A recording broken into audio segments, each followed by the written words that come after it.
Hello ladies and gents, and welcome to tonight's episode of Morte D'Arthur. Tonight we return to the castle of Lonazep, where there are two great powerful knights hard at work to win the hearts and the minds and most importantly the cheers of the crowd. We have the noble Sir Tristram and the underhand Sir Palomides. The swine, the rotten scoundrel, the horse-slayer. We will bring about havoc tonight. And hello, Black Rabbit, I missed you too. But your pictures on Instagram looked very, very awesome. So it looks like you had a great fun. Anyway, so hello Herbert, hello Karen, come in, hello Dawn, hello Taz, welcome everyone. I hope that we're all in a great mood tonight. I was actually, my internet has been off all day, and it came back an hour ago, literally as I was packing stuff up with the intention of driving to a McDonald's or a Costa or something where I could get anywhere that I could get all night Wi-Fi. I was about to leave the house when the internet magically came back on. So I am here with you, ladies and gents. We are in our welcome environment. Oh, hotel Wi-Fi is awful. Yes, Rabbit, I know what you mean. There can be a pain in the bum sometimes. But hey-ho, good news, I'm here now, you're here now, we're all here now. We'll give it another minute and then we'll get into tonight's show. Oh, when we get good Wi-Fi, I'm ecstatic for good Wi-Fi. Good Wi-Fi makes me very, very happy. Occasionally, if I get on sometimes I can get on a train and the train will have not only good Wi-Fi, but good free Wi-Fi. Those are special days. The days when you can have good free Wi-Fi whilst on a train, that is jackpot! Grand Central trains, they run like once every 3 hours in York. It's very rare that I end up on one, usually it's by accident, but when I do get on one, then yeah, I'm killing it. Usually I'm just on Virgin trains though, and they don't give me free Wi-Fi. So, thank you, Richard Branson. I think you're wonderful. But if you really, really want to make me love you, give me free Wi-Fi on my train. The train tickets cost a fortune enough these days, without having to worry about Wi-Fi. Anyway, enough of me prattling on about concert venue with Wi-Fi. That is rocking. But enough of me prattling on about Wi-Fi. You don't want to hear me prattling on about Wi-Fi. You want something far more interesting than all of that. You. I bring out the sword flat.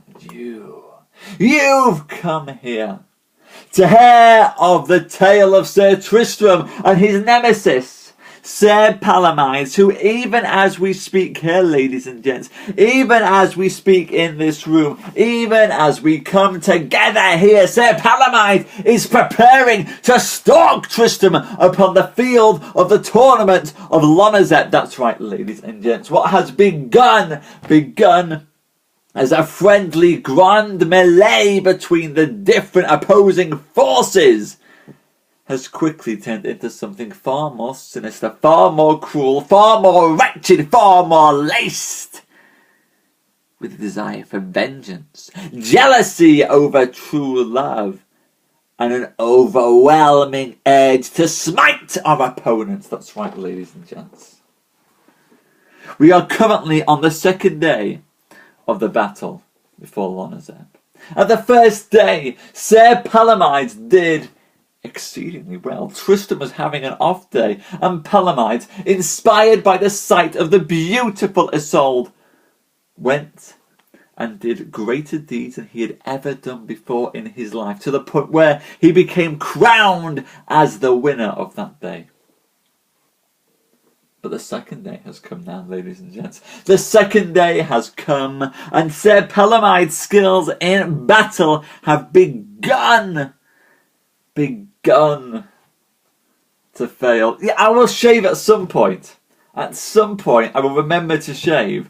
It's just usually in the morning. I have better things to do. No, be excited, Rabbit, I've missed you. So, the second day has come around. Tristram has pulled his finger out of his backside and has been showing himself to be a man of real prowess, smiting right, smiting left, smiting centre. No man can withstand him. In fact, the forces are beginning to gang up on him. He has become a target upon the field because he has been so well known. And so, here is what he has done. Tristram has just now left the field of battle to change his armour in the hope that it might at least stop folk from ganging up against him and attempting to bring him down. He's even enlisted the help of the not-so-noble knight, Sir Dinadan, and asked him to watch his back. Hello, Queen, come in. Queens are always welcome, especially you. And so, ladies and gents, Tristram has returned to the battlefield once more. His disguises never last long. As soon as he starts to wave a sword around, everybody knows who he is. But perhaps, for the moment, Sir Palomides, who has been sorely jealous over Tristram, might get the chance to bring his sword against him. Ladies and gents, it is with much pleasure indeed that I welcome you to tonight's show.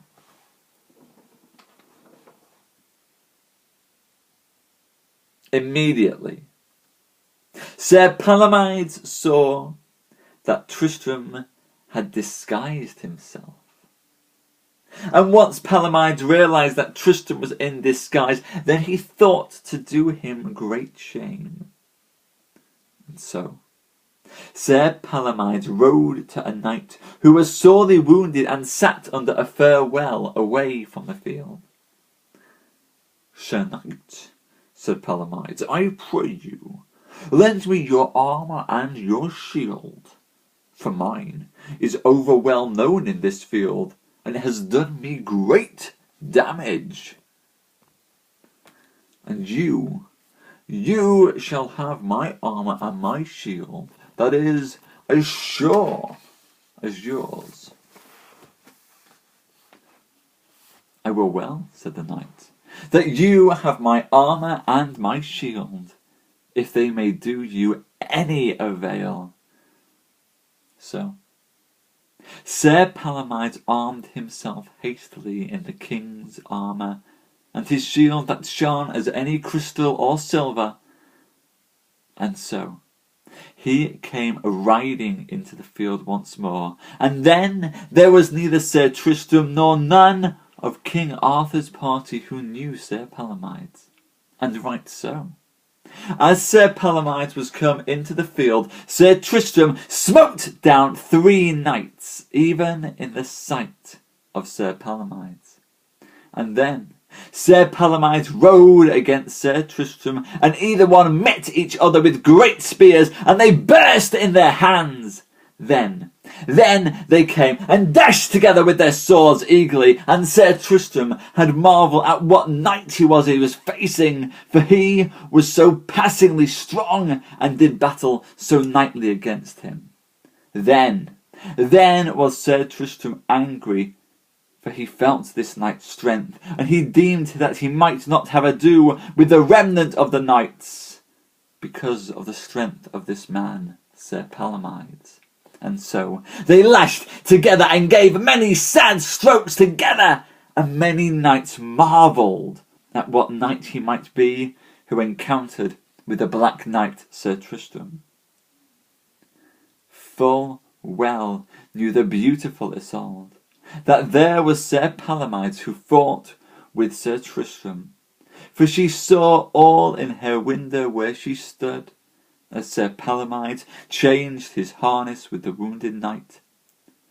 And then she began to weep so heartily for Sir Palomides' lack of honour, that there she swooned. And then came in Sir Lancelot with the knights of Orkney. And when the other party had seen Sir Lancelot, they cried, "Return! Return! Here comes Sir Lancelot the Lake." And so there came knights who said, "Sir Lancelot, you must fight with yonder knight in the black harness," who was Sir Tristram. "For he has overcome that good knight that fights with him with the silver shield," who was Sir Palomides. And then Sir Lancelot rode between Sir Tristram and Sir Palomides, and Lancelot said to Palomides, "Sir Knight, let me have the battle, for you have a need to repose yourself." Sir Palomides knew Sir Lancelot well upon sight, even though Lancelot knew neither Palomides nor Tristram, for they were in disguise. And by cause, Lancelot was a far hardier knight than himself, and therefore he was glad, and suffered Sir Lancelot to fight with Sir Tristram. For well did he know that Sir Lancelot knew not Sir Tristram, and there he hoped that Sir Lancelot should beat or shame Sir Tristram, whereof Sir Palomides was full fain. And so Sir Lancelot gave Sir Tristram many sad strokes, but Sir Lancelot knew not Sir Tristram. But Sir Tristram knew well Sir Lancelot as he fought, and thus they fought together long, so that the beautiful Isolde was well nigh out of her mind for sorrow. And then Sir Dinadan told Sir Gareth how the knight in the black harness was in fact no other than Sir Tristram. "And this is Lancelot who fights with him," he said, "and that must needs have the better of him, for Sir Tristram has had much to do this day." "Then let us smite him down," said Sir Gareth. "So it is better that we do," said Sir Dinadan, "than Sir Tristram be shamed. For yonder, there the strong knight with the silver shield will fall upon Sir Tristram if he gets the chance." Then, forthwith, Gareth rushed upon Sir Lancelot and gave him such a great stroke upon the helm so hard that Lancelot was astonished. And then came Sir Dinadan with a spear, and he in turn smote Sir Lancelot such a buffet that his horse and all fell to the earth.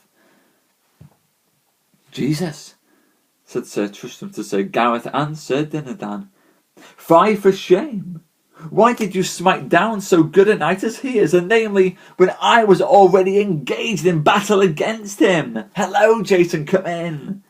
Now, you do yourself great shame, and him no disworship. For I held him reasonable hot, as though you had not helped me." Then came Sir Palomides in disguise, and he smote down Sir Dinadan from his horse. And then Sir Lancelot, by cause Sir Dinadan had smitten him before, that Sir Lancelot assailed against Sir Dinadan passingly sore, and Sir Dinadan defended himself mightily. But it was well understood, for Sir Tristram at least, that Sir Dinadan might not endure Sir Lancelot, and wherefore Sir Tristram was sorry. Then came Sir Palomides fresh upon Sir Tristram, and when Tristram saw him come, he thought to deliver him at once, by cause that he would help Sir Dinadan, because he stood in great peril with Sir Lancelot.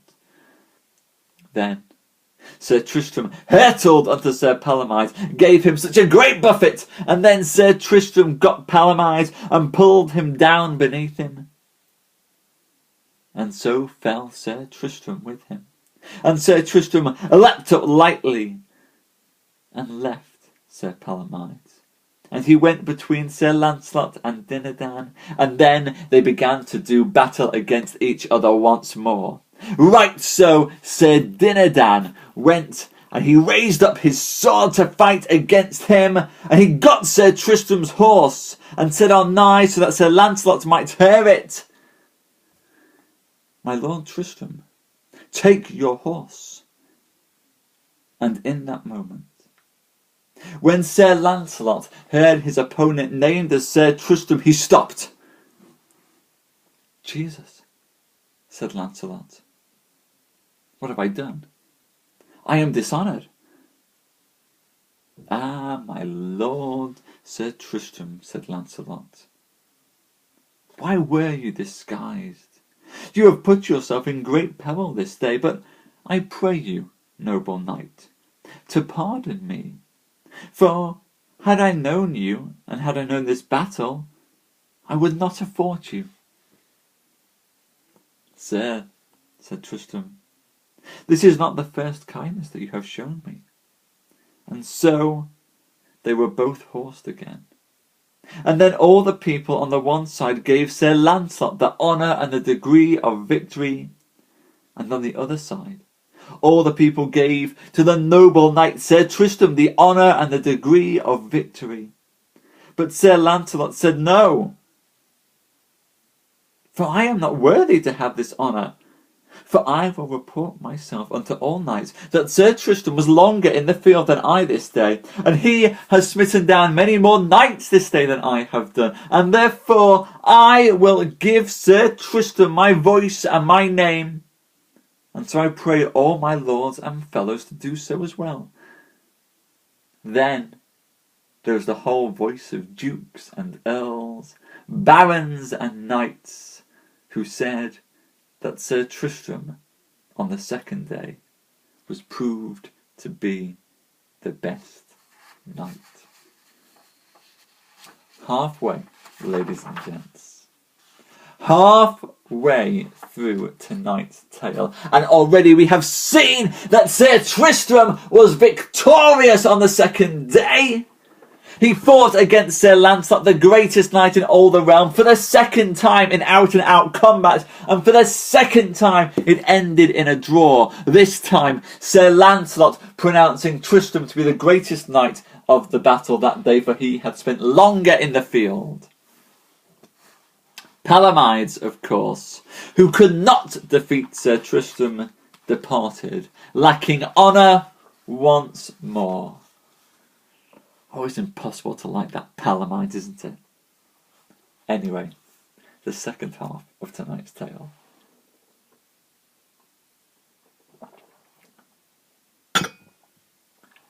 Then they blew unto lodging, and Queen Isolde was led unto her pavilions. But know you well that she was angry out of measure with Sir Palomides, for she saw all his treason, from the beginning to the end. And all the while, neither Sir Tristram nor Sir Gareth nor Dinadan knew of the treasure of Sir Palomides.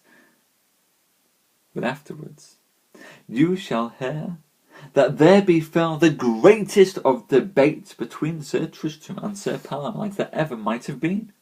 And so, when the tournament was done, Sirs Tristram, Gareth and Dinadan rode with the beautiful Isolde to these pavilions, and ever did Sir Palomides ride with them in their company, disguised as he was.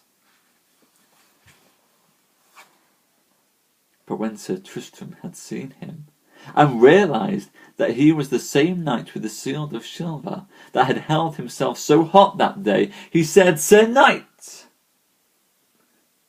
know you well that there is none of us here that has need of your friendship, and therefore I pray you, depart from us.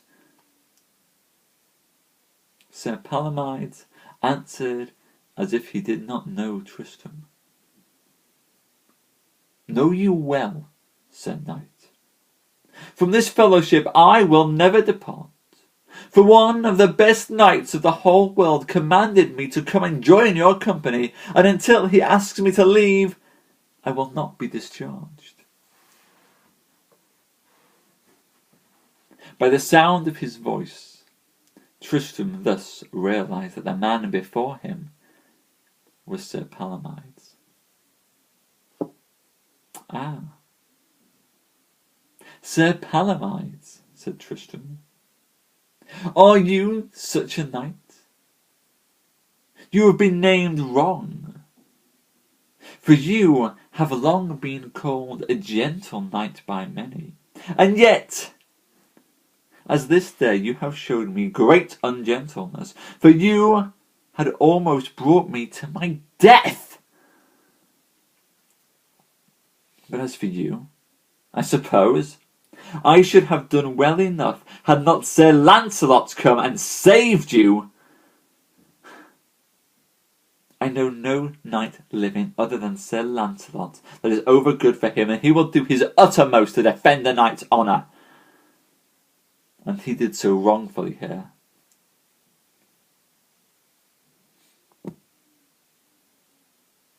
Alas, said Sir Palomides, are you my lord Sir Tristram? Yes, and that you knew well enough. By my knighthood, said Palomides. Until now I didn't know it was you. I believed that you were in fact the King of Ireland, and for well I knew that you bore similar arms. His arms I bear, said Sir Tristram, and that will I stand by, for I won them once in a field of a full noble knight, and his name was Sir Marhaus, and that was the first knight I ever fought. And ever since I have carried those arms. Thank you, Black Rabbit. It's a lovely compliment. And with great pain I defeated that knight, for there was no other way of recovering, and Sir Marhaus died through false leeches, and yet he never yielded up to me. Sir, said Palomides, I believed that you had been turned upon by Sir Lancelot's party, and that caused me to turn. That's why I fought you.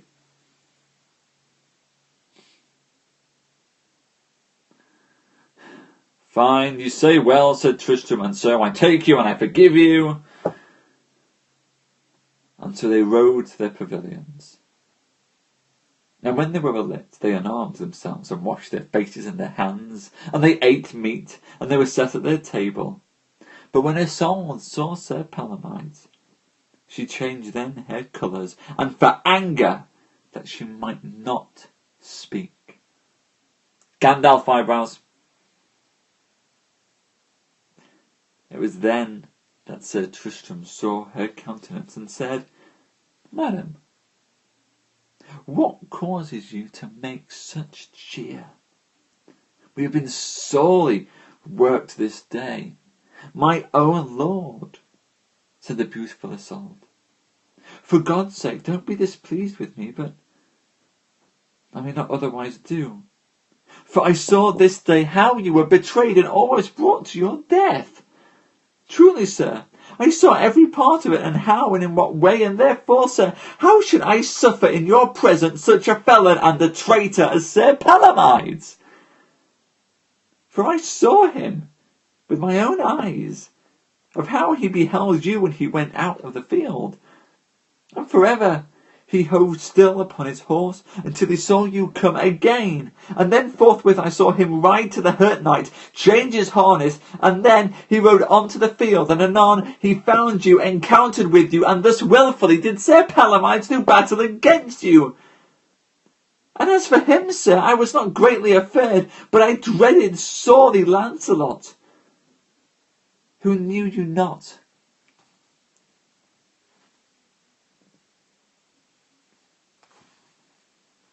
Madam, said Palomides,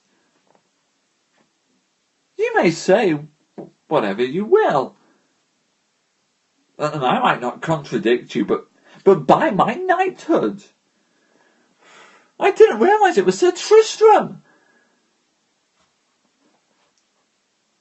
said Palomides. Said Sir Tristram, I will take your excuse. But well do I know that you spared me but little, and yet all is pardoned on my part. Then the beautiful Isolde held down her head and said no more at that time.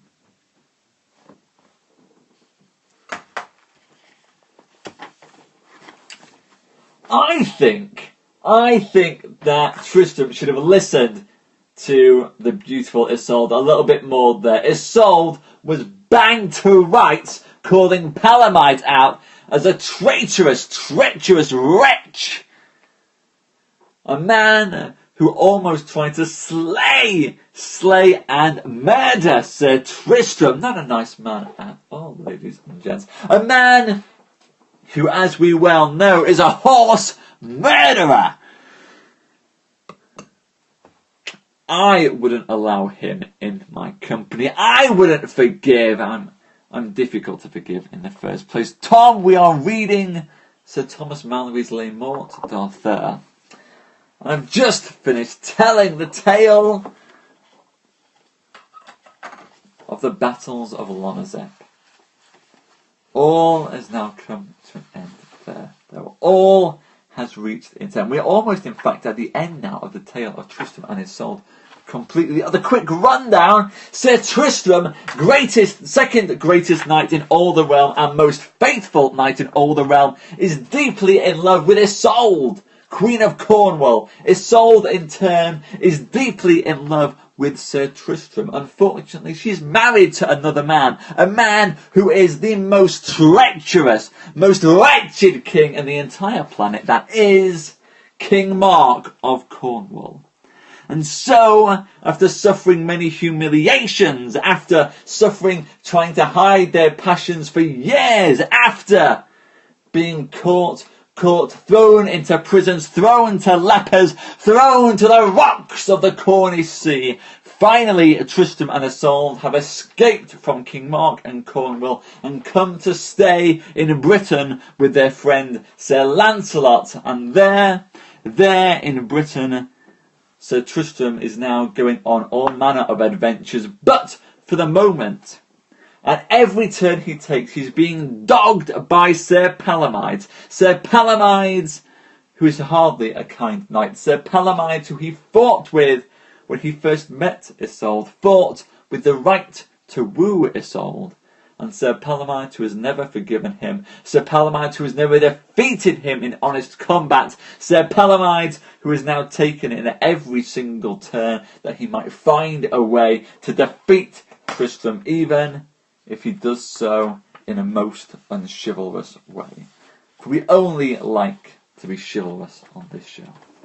So there, Tom, and that's the quick rundown of the tale so far. Tomorrow night, we'll find out just what more tricks that dastardly Palomides is up to.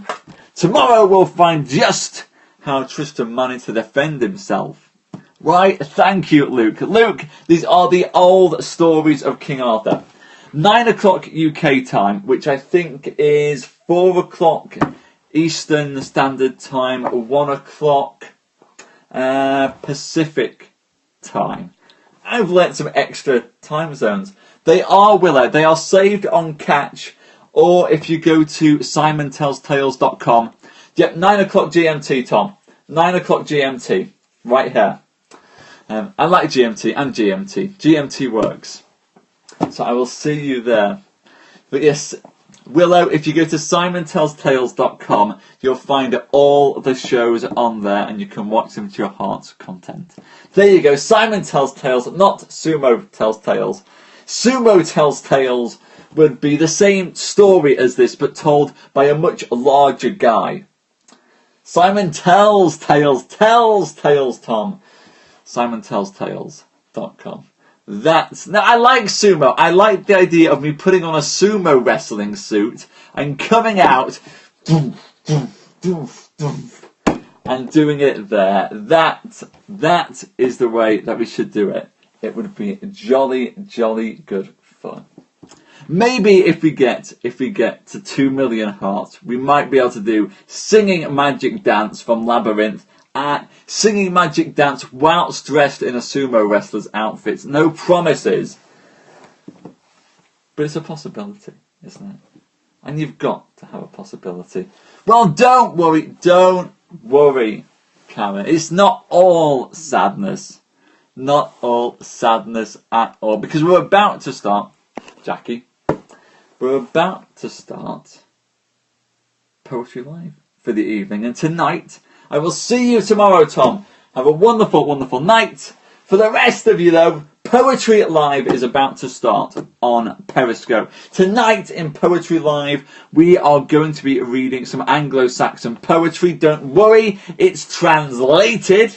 Tonight, though, we shall hear tales of knights who got camped upon the backs of whales thinking they are islands. Tonight, we shall hear some of the oldest tales ever written in the English language, although a very protean form. Tonight, we shall hear, it does happen, who hasn't camped on an island thinking it was an island and then discovered it used to be a whale? So tonight, very relatable Anglo-Saxon poetry. Here we go. If you used what in a song loco? What? No, fairly Jewish. You're gone, aren't you? The poems, that would depend upon which poems you're going for. Anglo-Saxon poems would be out of copyright in their original by several hundred years.